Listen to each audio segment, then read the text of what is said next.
যুক্তরাষ্ট্রে নিষিদ্ধ বা বিক্রি না করতে টিকটকের আবেদনের ওপর শুনানিতে রাজি হয়েছে মার্কিন সুপ্রিম কোর্ট। 10 জানুয়ারি অর্থাৎ দেশটিতে টিকটক অ্যাপ নিষিদ্ধ হওয়ার মাত্র 9 দিন আগে এই শুনানি হবে। বুধবার সুপ্রিম কোর্টের এমন সিদ্ধান্তকে স্বাগত জানিয়েছে সংক্ষিপ্ত ভিডিও শেয়ারিং অ্যাপ টিকটক।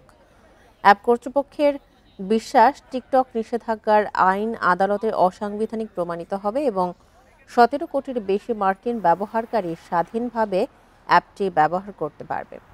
ব্যবহারকারীর তথ্য চীনা সরকারের কাছে পাচার এবং ব্যক্তিগত গোপনীয়তা রক্ষায় ব্যর্থতার অভিযোগ এনে টিকটক নিষিদ্ধ করতে যাচ্ছে যুক্তরাষ্ট্র সরকার, যা আগামী 19 জানুয়ারি কার্যকর হওয়ার কথা রয়েছে।